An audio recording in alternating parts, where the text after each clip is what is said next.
George, I found Grandpa's videotape, which he was hiding. Let's see it.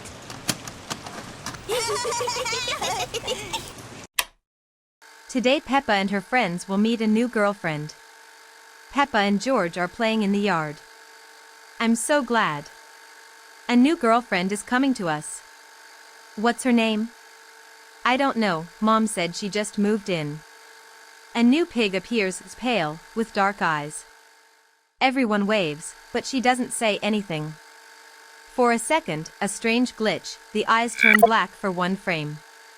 A game of hide and seek. Peppa turns around and everyone has disappeared. Only the new pig stands and watches. You're not hiding. The new pig's head tilts, and a slight noise appears. Peppa is alone in the room. The house is quiet. Where did everyone go? Through the noise, her own laughter, but distorted. On the TV behind Peppa is the piggy. You invited me, Peppa.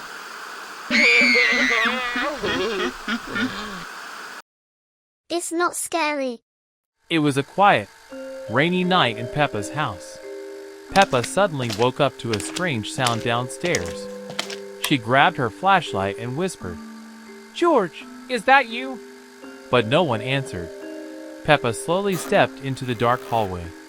The lights flickered, and the house felt wrong. As she walked downstairs, the creaking floor followed her steps. In the living room, something had moved. The old wardrobe was standing against the wrong wall. Peppa blinked, confused. "Did Daddy move this?" she asked quietly. Then she heard something breathing behind it. Peppa touched the side of the wardrobe. It felt cold, too cold. She pulled it slightly away from the wall and froze. Behind it, there was a door, covered in old wallpaper. Peppa's voice trembled. "What is this?" She ripped the wallpaper and revealed a rusty handle. From behind the door came a faint laugh. Peppa slowly turned the handle. Inside was a tiny, dark room. Broken toys lay scattered on the floor. Peppa knelt down and saw George's toy dinosaur. It was covered in something dark. On the wall were drawings of the family, but their eyes were all black. Peppa whispered, "George, did you draw this?" A toy on the floor suddenly moved by itself. Peppa screamed and stumbled back. Then she saw him, George, standing in the corner of the room. His eyes were empty. George spoke in a slow, broken voice. "Don't open that room, Peppa." The lights began to flicker violently. Peppa ran out, slamming the door behind her. She turned around, and the wardrobe was back in place. Peppa stood frozen, breathing heavily. Then she noticed it. The wallpaper behind the wardrobe moved, and the door handle turned on its own. A voice whispered from inside, "Let's play again, Peppa." At night, Peppa woke up. The house was strangely quiet. The clock wasn't even ticking. Everything looked familiar, but somehow wrong. The light from the window was dim, the walls were gray, and the air was cold and heavy, as if in a basement. George was sitting next to him. He wasn't sleeping. He stared straight into the center of the room without blinking. "George, what do you see?" Peppa whispered. He slowly raised his paw and pointed forward. On the wall where the rainbow painting had hung earlier in the day, there was now a door. New, narrow, blue like the evening sky, but with a slight glow. Peppa came closer. The door seemed painted right on the wall, but when she touched it, the wood was as cold as ice. "It wasn't there before," she said. George didn't answer. He stepped forward and reached for the handle. The door opened without a single creak. There was a thick blue fog from inside. The air outside the door was trembling, as if something alive was moving there. George took a step forward. 1 second, and he disappeared.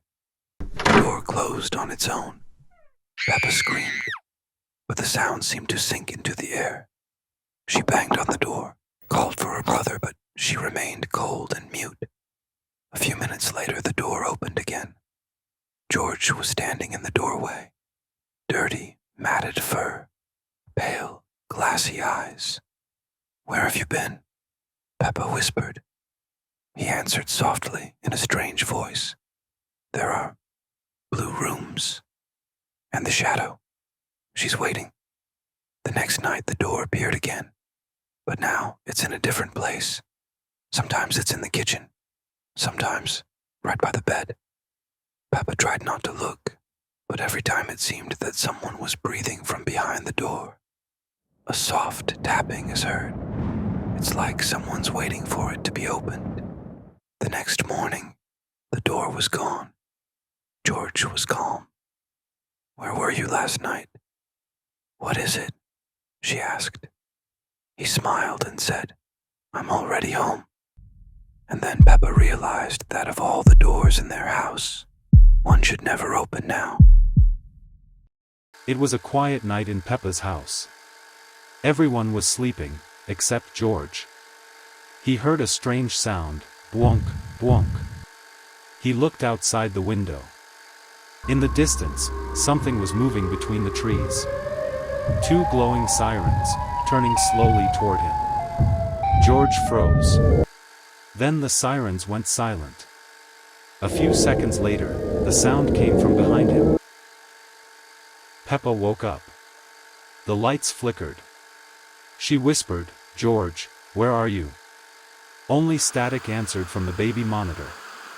Outside, something tall stood near the window.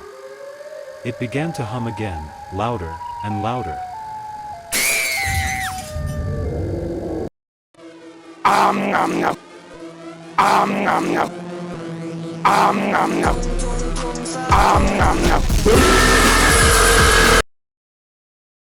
It was 3 a.m.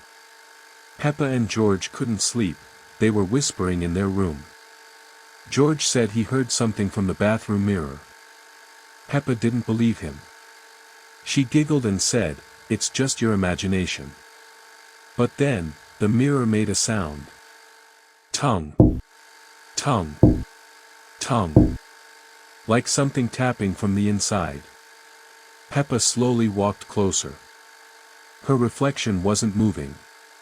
It just smiled, even though Peppa didn't. George screamed. The reflection of Peppa reached out, her hand pressed against the glass. The mirror started shaking, and a shadow came out from behind it. Peppa grabbed George's hand. They ran into the hallway, but every mirror they passed showed their reflections staying behind. In the end, Peppa covered all the mirrors in the house with blankets. But when she turned off the lights, she saw one mirror still uncovered. And her reflection was waving goodbye.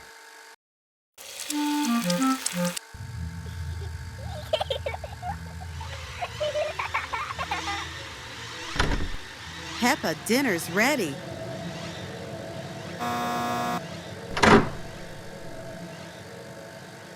Coming, Mummy!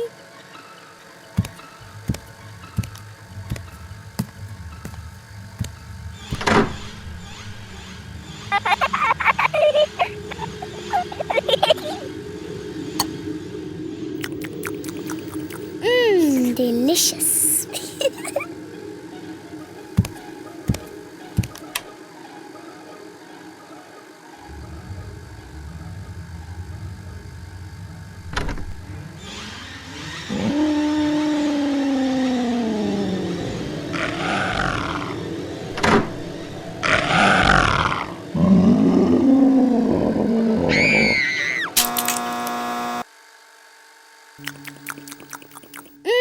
Delicious.